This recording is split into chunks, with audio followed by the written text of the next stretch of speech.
20절부터 31절입니다. 다 읽지 않고요. 26절부터 31절까지만 읽도록 하겠습니다. 사도행전 9장 26절부터 31절까지만 읽도록 하겠습니다. 우리 같이 한 목소리로 읽겠습니다. 사울이 예루살렘에 가서 제자들을 사귀고자 하나 다 두려워하여 그가 죄자됨을 믿지 아니하니 바나바가 데리고 사도들에게 가서 그가 길에서 어떻게 주를 보았는지와 주께서 그에게 말씀하신 일과 다메섹에서 그가 어떻게 예수의 이름으로 담대히 말하였는지를 전하니라. 사울이 제자들과 함께 있어 예루살렘에 출입하며 또 주 예수의 이름으로 담대히 말하고 헬라파 유대인들과 함께 말하며 변론하니 그 사람들이 죽이려고 힘쓰거늘 형제들이 알고 가이사랴로 데리고 내려가서 다소로 보내니라. 그리하여 온 유대와 갈릴리와 사마리아 교회가 평안하여 든든히 서가고 주를 경외함과 성령의 위로로 진행하여 수가 더 많아지니라. 아멘. 자, 오늘은 이제 추수감사주일입니다. 보통 뭐 추수감사주일 그러면 앞에다 뭘 해야 되나요? 과일도 좀 싸놓고 이래야 되는데 요즘 분위기를 따라가는 건 아니지만 어쨌든 그냥 조촐하게 그냥 좀 이렇게 보내려고 합니다. 그래서 그래도 너무 안 하면 안 될 것 같아서 그냥 여러분 집에 가실 때 떡이라도 하나 드시라고 그냥 떡 하나 그냥 준비한 거 그게 끝입니다. 어쨌든 추수감사주일로 보내는데 보통 추수감사주일 그러면은 한 해 동안 우리에게 베푸신 은혜가 뭔지를 이렇게 생각하고 주님께 감사하는 날이 보통 추수감사주일입니다. 그렇죠? 원래는 구약식으로 이야기하면은 수장절이라 그래서 가나안 땅에 들어가서 그곳에서 처음 우리가 곡식을 거둔 것에 대한 감사함으로 들리는 절기. 이제 요게 사실 유래인데 우리나라는 그것보다는 어디에 더 유래가 있나요? 미국에 건너간 청교도들이 그곳에서 사실 근데 그거나 이거나 같은 맥락이 맞거든요. 그래서 그런 의미에서 저희들이 이제 추수감사주일을 지내는데 근데 지금 저희들이 농사를 짓는 것도 아니고 그러다 보니까 추수감사주일 그러면은 내가 뭔가 거둬들인 것이 있어야 되는데 뭘 거둬들였는가를 생각해 보면 여러분 뭘 거두셨습니까? 하나님의 은혜로 거두신 것이 무엇입니까? 라고 물어본다면은 굳이 우리는 농사를 짓지 않으니 거둔 것이 없고 그럼 주님의 은혜로 받은 거는 뭐밖에 없습니까? 직장에서 받는 월급, 연봉 이런 건가요? 이런 걸 가지고 주님 앞에 나와야 되는 것처럼 우리가 생각되어지기 때문에 특별히 감사할 내용이 없는 경우가 많습니다. 그래서 어떤 분들은 이런저런 것들로 감사를 하고 이것도 저것도 생각나지 않으면 뭘 하나요? 그냥 범사에 감사한다 그러시고 그게 틀렸다는 얘기가 아닙니다. 그러니까 추수감사주일 그러면은 뭔가 감사를 해야 되는데 도대체 감사거리가 무엇인가를 자꾸 우리는 살펴보려고 하고 우리 눈앞에 보이는 어떤 물리적인 부분들을 자꾸 생각하려고 한다는 겁니다. 제가 아는 그 목사님이 계시는데 그 목사님은 추수감사주일날 뭐 할까 하다가 이렇게 생각하는 게 뭐냐면은 생각했다기보다는 수첩을 하나씩 다 준답니다. 수첩을 줘서 지금부터 12월 31일까지가 114일인가 된대요. 하여튼 며칠 되는데 그 주간 매일 감사 제목을 매일 하루에 한 개씩 해가지고 쓰겠다는 겁니다. 사실 쉽습니까 어렵습니까? 매일. 근데 뭐라고 적혔냐면은 중복 안 됨. 갑자기 어려워지죠. 이런 식으로 자꾸 감사를 만들어내. 나쁜 건 아닙니다. 분명히 우리가 한번 기억해야 되고 생각해야 되는 건 너무 좋지만 자꾸 감사를 우리가 이렇게 없어서 끄집어내려고 하는 듯한 그런 내용도 사실 조금 있어 보인다는 겁니다. 그럼 오늘은 추수감사주일을 저희들이 보내면서 무엇에 대해서 우리가 감사해야 되는가? 개인적으로 또 교회적으로 무엇에 대해서 우리가 감사해야 되는가라는 것들을 좀 살펴보도록 하겠습니다. 그래서 사실 감사에 대한 본문을 따로 잡아야 되는데 오늘 그냥 계속 사도행전을 보고 있는데요. 맨 마지막 절에 읽었던 것처럼 그리하여 온 유대와 갈릴리와 사마리아 교회가 평안하여 든든히 서가고 주를 경외함과 성령의 위로로 진행하여 수가 더 많아지니라. 참 감사하죠. 너무나 감사하죠. 교회가 어떻게 된다고요? 평안하여 든든히 서가고 주를 경외함과 성령의 위로로 진행하여 수가 많아지더라. 자, 이 정도 되면은 교회가 감사할 것이 있을까요? 없을까요? 이렇게 된다면은 있겠죠. 너무 감사하죠. 자, 그러면 나중에 다시 한번 표현하겠지만은 그럼 지금 우리 교회는 이런 모습이 있나요? 그리하여 함께 지어가는 교회가 평안하여 든든히 서가고 주를 경외함과 성령의 위로로 진행하여 그 수가 많아지니라. 저희 교회는 이런 게 있나요? 없나요? 자, 이렇게 되니까 갑자기 뭐가 되죠? 지금 이 사도행전에 나와 있는 이 교회는 감사거리가 너무 많은데 지금 우리 교회는 없는 것처럼 보이는 겁니다. 그러나 저는 이야기하건대 있다고 얘기할까요? 없다고 얘기할까요? 있습니다. 그럼 뭐가 있는 것이고 우리가 없다고 생각하면 뭐 때문에 없다고 생각하는가라는 거죠. 있다고 생각하는 것은 뭐 때문에 있는 겁니까? 그럼 없다고 생각할 적에는 왜 없는 겁니까? 이런 거죠. 그 수가 많아지니라 그랬는데 그 수가 안 많아졌기 때문에 없는 것처럼 보일 수 있는 거고요. 있다는 거는 뭐 때문에 있는 겁니까? 주를 경외함과 평안함, 성령의 위로가 있기 때문에 그렇다는 겁니다. 그럼 오늘 본문을 보면서 든든하다는 게 무엇인지, 평안하다는 게 무엇인지 이런 것들을 보면서 교회와 저와 여러분들이 한 달 동안 무엇에 대해서 감사해야 되는지를 한번 살펴보는 시간을 갖도록 하겠습니다. 오늘 그 뒤에 31절에 첫 글자가 뭐였냐면 그리하여입니다. 그리하여. 그리하여는 뭡니까? 앞의 내용들 때문에 나타난 뭐여야 되나요? 결과여야 되죠. 그렇죠?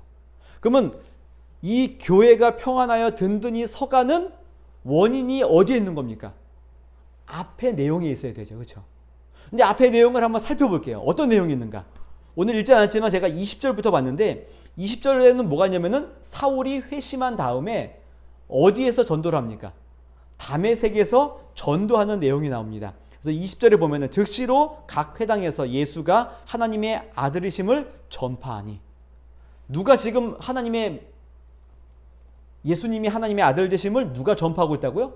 사울이죠. 사울이 누굽니까? 예수 믿는 사람들을 잡아 가두겠다고 눈에 정말 살기가 등등한 그 사울이 지금 뭐 하고 있다고요? 도리어 예수가 그리스도이십니다, 예수님이 하나님의 아들이십니다라고 전도하고 있다고요. 자, 이렇게 되니까 역시 사울의 전도 때문에 교회가 평안하여 든든히 서갔구나, 이렇게 생각할 수 있는 겁니다. 그렇죠? 그런데 뒤에 보시게 되면은 사울의 전도 때문에 사람들이 어떤 반응을 보이나요? 당황하지요. 왜 당황했을까요? 당황한 이유는 두 가지입니다. 믿는 자들에게는 뭐 때문에 당황했을까요? 쟤는 분명히 우리를 잡기 위해 왔던 사람인데 저렇게 우리 편이 되어 있는 걸 보고 놀라는 겁니다. 분명히 적인 줄 알았는데 우리 편이 되어서 우리와 함께 있는 걸 보고 당황한 겁니다. 유대인들은 어떨까요? 쟤는 분명히 우리 편이었는데 갑자기 저쪽 편으로 적이 되어져 있는 겁니다. 여기에 당황하는 거죠. 그러니까 사울은 주님을 만나고 회심한 이후에 그리스도를 증거하는 일에 열심을 냅니다. 그런데 사람들은 그 일에 대해서 당황하죠. 근데 이 당황을 뛰어넘어서 어떤 일이 있습니까? 여기 유대인들이 사울을 죽이기 위해서 모이기 시작한 겁니다. 이 사실을 사울이 듣고 어떻게 결단하나요? 여기 본문의 22절에 보면은 사람들이 이렇게 다 바울을 이렇게 좀 배척하는 일들이 보이게 되자 사울이 어떻게 되나요?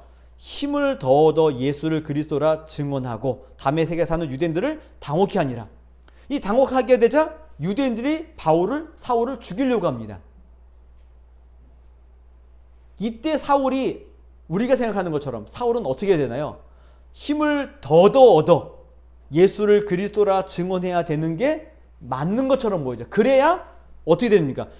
주님의 교회가 평안하여 든든히 서가게 되겠죠.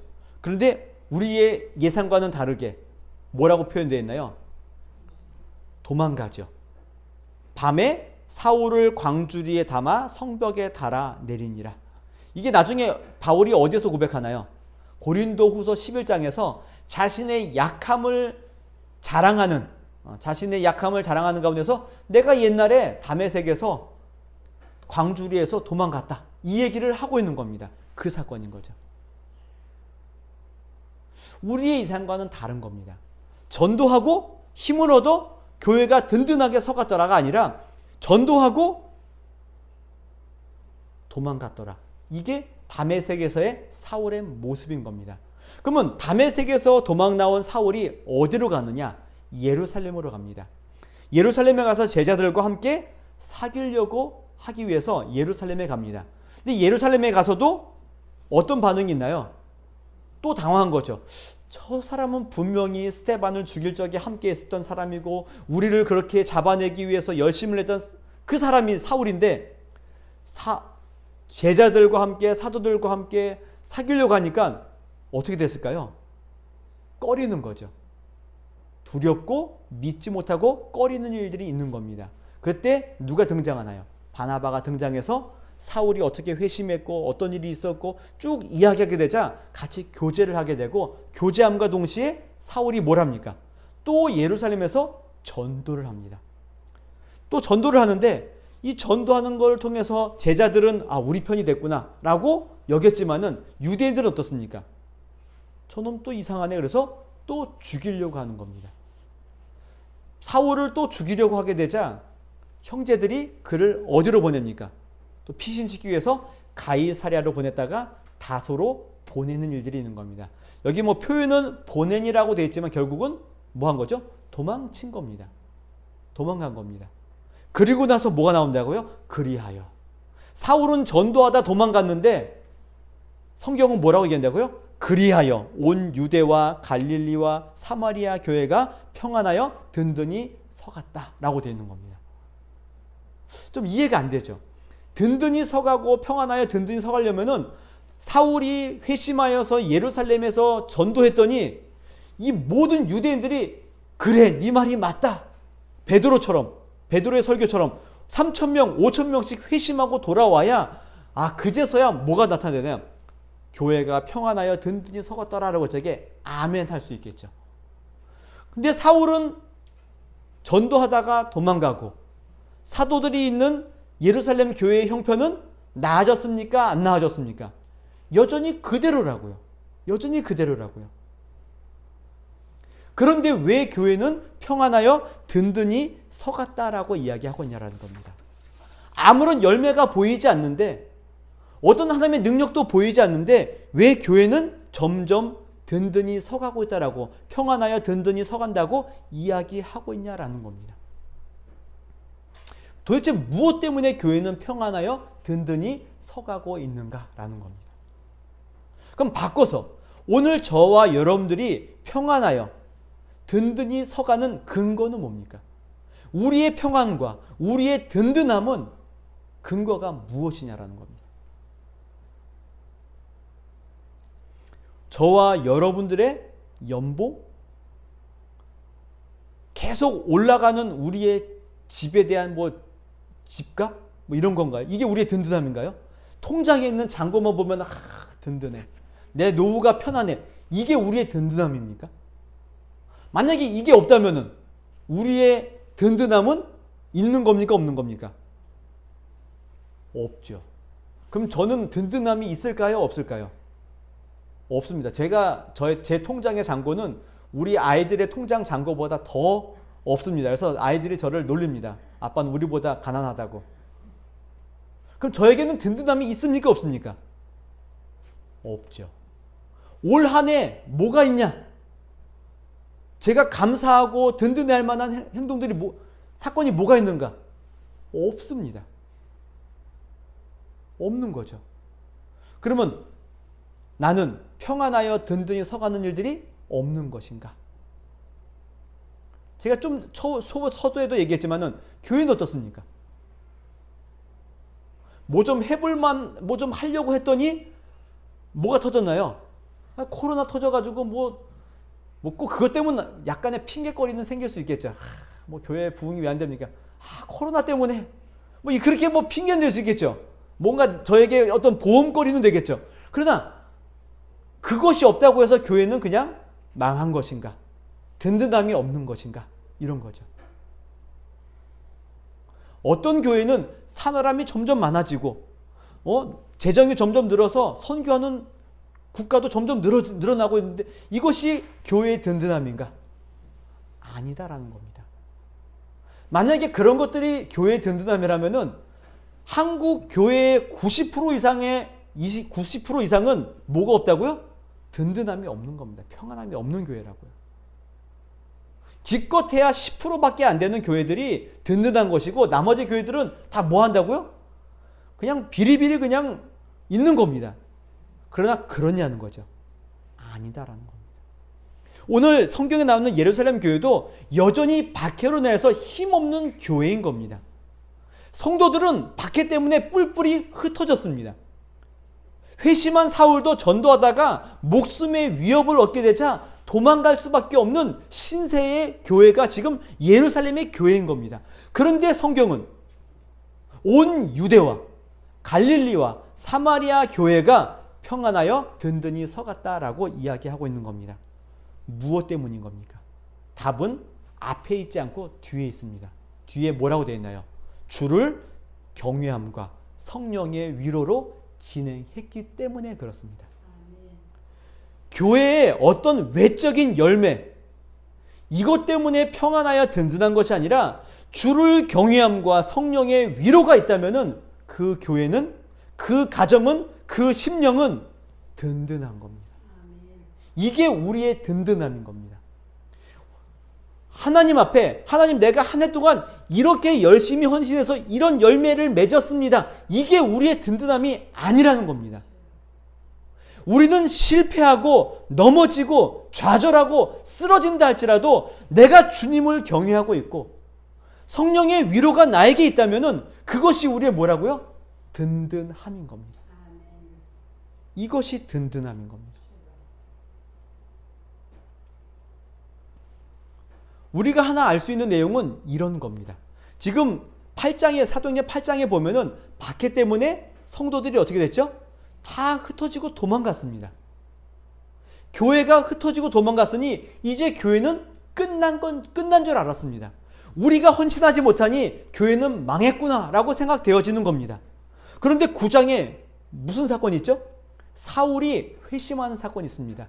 예수 그리스도를 박해하는 죄인 중에 괴수인 사울이 변화되어서 주님의 편이 된 겁니다.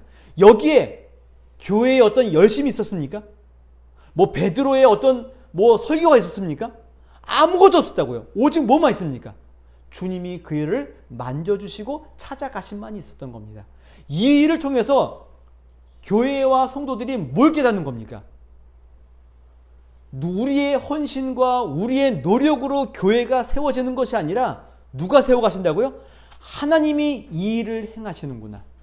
우리의 연약함, 우리의 부족함, 우리의 도망감으로 인해서 교회가 흔들리는 것이 아니라 하나님이 함께 하시는구나. 이거를 교회가 깨닫는 겁니다. 교회의 대적자인 사울도 하나님께서 돌이키셔서 하나님 편으로 만드시는 분이 누구라고요? 하나님이시구나. 이거를 깨닫는 겁니다. 교회를 대적하는 우두머리를 고치셔서 교회를 위해 쓰시는 하나님인 겁니다. 이 세상 모든 만물을 다스리시고 이 세상의 역사를 주관하시는 그 하나님이 교회를 붙들고 계시는구나. 그 하나님을 경외함이 우리의 뭐라고요? 든든함인 겁니다. 뭐가 든든함이라고요? 주님을 경외함이라고요. 이 세상을 붙들고 계시고 교회를 붙들고 계시는 그분을 경외함이 우리의 든든함인 겁니다. 이 사실을 잊으면은 우리는 자꾸 뭘 든든함을 찾죠? 나의 헌신, 나의 열심, 내가 행한 일로 인한 결과들, 열매들, 이것이 우리의 전부가 되어야 된다고요. 그래 따지고 보면은 교회 안에서 내가 열심히 일을 해서 어떤 결과를 내는 사람들이 많습니까? 적습니까? 솔직히 많지 않습니다. 아무리 큰 교회라 할지라도, 10,000명이 넘는 교회라 할지라도 그 안에서 정말 어떻게 보면은 당당하고 떳떳하게 내가 한 해 동안 이런 일들을 했노라고 하나님 앞에, 교회 앞에 당당하게 이야기할 사람이 몇 명이나 될까요? 그럼 그분들이 몇 명 안 되면은 나머지 분들은 추수감사 주일날 뭘 가지고 나와야 됩니까? 뭘로 주님 앞에 감사해야 됩니까? 연봉도 오르지 않고 집값도 오르지 않고 통장 잔고는 여전히 점점 깎여가고 뭘 갖고 나오실 겁니까? 뭘로 우리의 든든함을 삼으실 겁니까? 없다고요.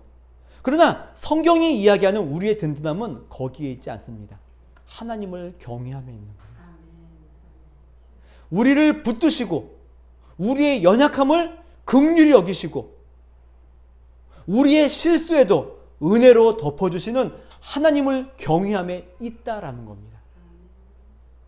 다니엘서에 보면은 다니엘이 이런 기도를 합니다. 메대 족속 아하수에로의 아들 다리오가 갈대아 나라 왕으로 세움을 받던 첫 해, 곧 그 통치 원년에 나 다니엘이 책을 통해 여호와께 말씀으로 선지자 예레미야에게 알려주신 그 연수를 깨달았나니 곧 예루살렘의 황폐함이 70년 만에 그치리라 하신 것이니라. 자, 다니엘이 지금 뭘 깨달았다고요? 예레미야 선지자의 글을 통하여서 바벨론의 포로로 잡혀가 있는 그 연수를 뭐 했다고요?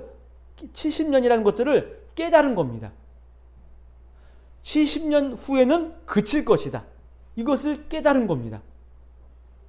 자, 그럼 다니엘이 깨달은 게 뭐라고요? 70년 후에는 끝나는 것이니까 이제 우리는 얼마 안 있으면은 돌아가겠다.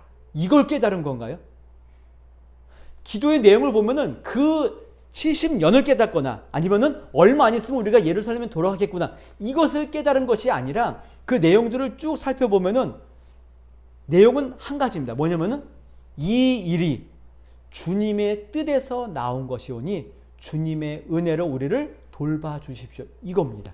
그래서 맨 후반부에 보면은 이렇게 얘기합니다. 주여 구하옵나니 주는 주의 공의를 따라 주의 분노를 주의 성 예루살렘 주의 거룩한 산에서 떠나게 하옵소서. 이는 우리의 죄와 우리 조상들의 죄악으로 말미암아 예루살렘과 주의 백성이 사면에 있는 자들에게 수치를 당함이니이다. 그러니까 내용은 이런 겁니다. 지금 우리가 바벨론 포로로 잡혀와 있는 것은 우리가 약하고 바벨론이 강해서가 아니라는 겁니다. 내용은 뭐라고요? 우리의 죄 때문에 하나님께서 하신 일이라는 겁니다. 그러니까 우리의 이 연약함들과 지금 우리가 처해 있는 이 모든 어려운 상황들이 정치와 군사력의 부족함이 아니라 뭐의 부족함이라고요? 우리의 거룩의 부족함으로 인한 하나님의 진노라는 것들을 다니엘이 아는 겁니다. 그래서 이 모든 일들의 계획과 이 모든 일들의 주권자는 누구라는 걸 안다고요? 하나님이심을 아는 겁니다. 그래서 그분의 긍휼 앞에, 그분의 자비 앞에 자신의 모든 것들을 내려놓는 일들을 지금 다니엘이 하고 있는 겁니다. 다니엘서 전체가 그 얘기를 하고 있습니다. 이 세상이 바벨론 때문에 움직이는 줄 아느냐? 메대와 바사 때문에 움직이는 줄 아느냐? 아니다. 누구라는 겁니까? 하나님이시다. 이게 다니엘서의 핵심이 여기에 있는 겁니다. 오늘 저와 여러분들도 마찬가지입니다. 이 교회가, 우리의 가정이 나의 헌신과 나의 열심과 나의 잘남 때문에 되는 것이 아니라는 것들을 아는 겁니다. 그래서 뭘 깨닫는 거죠? 나의 연약함과 부족함 때문에도 주님의 자비와 긍휼로 우리의 교회가, 우리의 가정이, 나의 심령이 진행되고 있구나. 이거를 아는 겁니다. 이것을 따라서 누구를 경외하게 된다고요? 주님을 경외하게 되고 그것이 우리의 위로가 되는 겁니다. 내가 한 것을 주님께 가지고 나가려고 한다면은 오늘 여기 올 수 있습니까? 없습니까? 저는 없습니다. 저는 없습니다. 그저 뭐밖에 없나요? 주님이 주신 은혜밖에 없는 겁니다. 이게 우리가 주님을 경외하고 성령의 위로로 평안하고 든든해질 수 있는 원인이 바로 여기에 있는 겁니다. 시편에 보면은 다윗이 이런 시편 139편에 있는 시가 있는데요. 그 내용은 우리가 보통 그 찬양을 통해서도 많이 부르잖아요. 주의 신을 내가 떠나 내가 어디로 가오리까?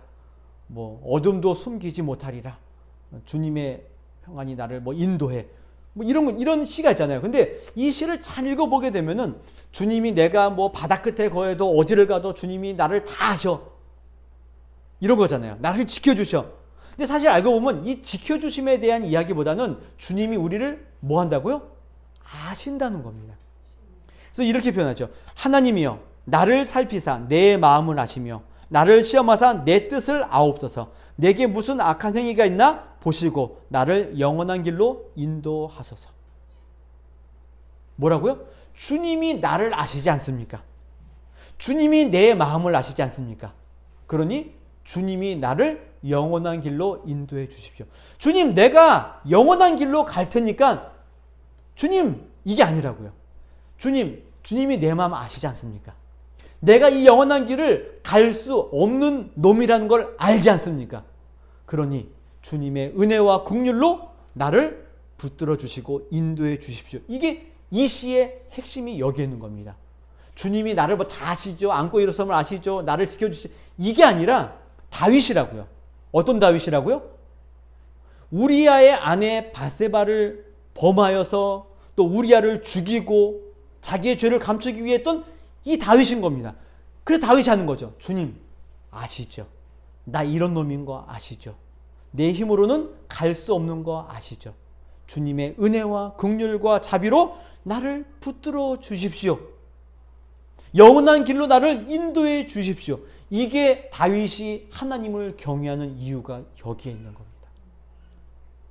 우리는 자꾸 바뀌시면 안 됩니다. 내가 이렇게 했기 때문에 우리는 든든하지. 이게 아니라고요. 나의 이런 모습에도 불구하고 나를 은혜와 긍휼로 함께 하시는 주님. 이게 우리가 주님을 경외하는 방식이 여기에 있는 겁니다. 마지막으로 하나 더 말씀드린다면은 시편 34편에 다윗이 이렇게 고백합니다. 이 곤고한 자가 부르짖음에 여호와께서 들으시고 그의 모든 환난에서 구원하셨도다. 여호와의 천사가 주를 경외하는 자를 둘러 진치고 그를 건지시는도다. 너희는 여호와의 선하심을 맛보아 알지어다. 그에게 피한 자는 복이 있도다. 되게 멋있죠. 멋진 시죠. 근데 이 시편 34편 맨 앞에 그 앞에 제목이 있는데 뭐라고 되어 있냐면은 다윗이 블레셋 왕 앞에서 미친 채 하고 난 이후에 지은 시가 뭐라고요? 지금 이 시인 겁니다. 다윗이 왜 미친 척 했나요? 사울 왕에게 도망가다가 도저히 갈 데가 없어서 어디로 간다고요? 자기 원수의 땅 블레셋에 도망간 겁니다. 오죽했으면 거기 갔겠냐는 거죠. 근데 거기 갔더니 분위기가 어떻습니까? 심상치 않죠. 그러니 뭘 했다고요? 살기 위해서 미친 척 했더니 블레셋 왕이 뭐라 그럽니까? 야, 우리나라에 미친놈이 없어서 저놈까지 데리고 왔냐고. 야, 데리고 가버리라고. 그래서 목숨을 연명한 겁니다. 그 이후에 지은 시가 34편인데 제가 말씀드렸죠. 다윗이 뭐 했다고요? 미친 척 하면서 삶을 연명했다고요. 근데 다윗은 뭐라고 얘기하냐면 이렇게 얘기합니다. 이 곤고한 자가 부르짖음에 여호와께서 들으셨다. 다윗이 무슨 기도했습니까? 뭘 부르짖었습니까? 한 건 뭐밖에 없다고요? 미친놈처럼 소리 지른 것밖에 없는 겁니다. 근데 다윗은 뭐라고 얘기한다고요? 내가 곤고한 자가 부르짖음에 여호와께서 들으셨다. 그리고 그 환난에서 나를 구원하셨도다. 말이 좀 안 맞죠. 말이 안 맞는 겁니다. 다윗은 뭐밖에 안 했다고요? 미친 사람 소리를 낸 것뿐이 없는데 시편에다가는 뭐라고 포장한다고요? 내가 여호와께 부르짖었더니 주님이 나를 환난에서 건지셨도다. 웃기죠. 그 다음 절에 이렇게 됩니다. 여호와의 천사가 주를 경외하는 자를 둘러 진치고 그들을 건지셨도다. 여호와의 천사가 뭐 했다고요? 주를 경외하는 자를 둘러 진치고 건지셨대요. 다윗 주위에 여호와의 천사가 어디 있어 보입니까? 하나도 없어 보이죠. 그리고는 이렇게 얘기하죠. 너희는 여호와의 선하심을 맛보아 알지어다. 맛을 본다는 거야. 맛을 본다. 그런데 이 맛본다는 이야기가 참 재밌는 게 뭐냐면은 앞에 나와 있어는 미친 채 한다는 그 단어가 맛을 보다라는 단어가 있다는 겁니다. 되게 신기하죠. 미친 척한 게 뭐라고요? 맛이 변했다라는 의미인 겁니다. 우리가 보통 얘기하잖아요. 좀 약간 미친 사람 보고 뭐라 하나요? 제 맛이 갔어. 지금 다윗이 뭐 어떻게 했다고요? 맛이 간 겁니다. 미친 척한 게 뭐라고요? 맛이 간 겁니다. 근데 지금 뭐라고 표현한다고요? 여호와의 선하심을 맛보아 알지어다. 나는 맛이 갔지만 하나님의 맛은 뭐 했다는 겁니까? 변하지 않는다. 이걸 안 겁니다. 다윗은 미친 척하면서 자기의 생명을 연장받고 있고, 사울은 자신의 생명을 위하여서 도망가기도 하고, 우리도 어떻습니까? 나 먹고 살자고, 나 하나 잘 살자고 하나님의 말씀을 등한히 하는 우리의 모습이라는 겁니다. 우리는 날마다 어떻게 보면 다윗처럼 맛이 간 사람처럼 살고 있다고요. 그런데 우리가 믿는, 우리가 경외하는 그 하나님은 맛이 변하지 않는다는 겁니다. 그 하나님의 선하심, 하나님의 변함없으심, 그것들을 우리가 맛보아 알라는 겁니다. 그 맛을 보라는 겁니다. 그때 우리가 뭘 할 수 있다고요? 주님을 경외할 수 있는 것이고, 그 주님을 경외함으로 우리 안에 뭐가 생긴다고요? 성령의 위로가 있는 겁니다. 그래서 우리에게 감사거리가 없는 것처럼 보이고, 우리에게 든든함처럼 보이는 모든 것들이 하나도 없다 할지라도 우리는 평안하여 든든히 서가는 겁니다. 이게 사도행전에 나와 있는 평안하여 든든히 서가는 교회의 모습인 겁니다.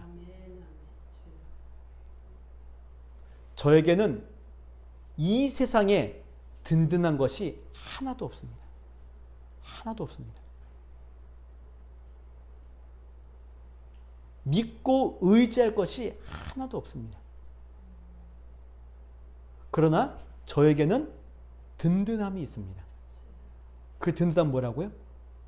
나의 연약함에도 불구하고 나에게 선하심과 인자하심과 자비하심으로 함께 하시는 하나님이 계시기 때문에 그렇습니다. 내가 좀 게으르고 내가 악하고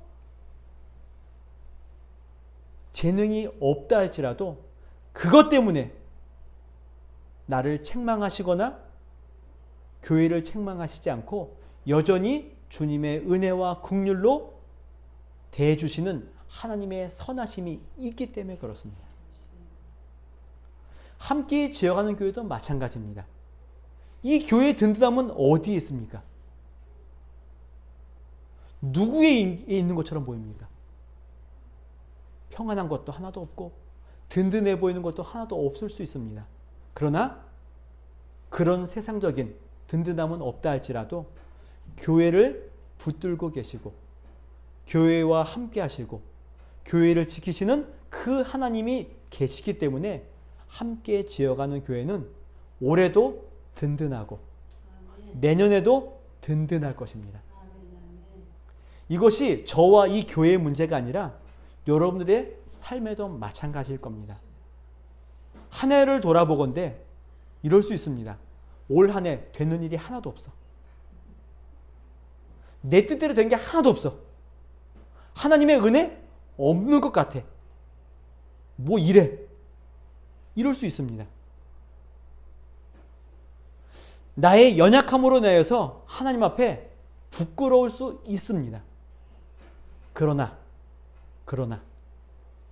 그런 것이 있다 할지라도 여러분들이 주님을 경외하고 있다면, 여러분들의 삶을 여전히 붙들고 계시고 믿음과 신앙으로 여러분과 함께 하시는 하나님이 여전히 계시다면, 그분을 경외하고 계시다면 여러분들에게는 위로가 있을 것이고요. 여러분들은 평안할 것이고요. 든든하실 것입니다. 주 나의 반석이시니, 주 나의 반석이시니, 그것이 우리의 든든함입니다.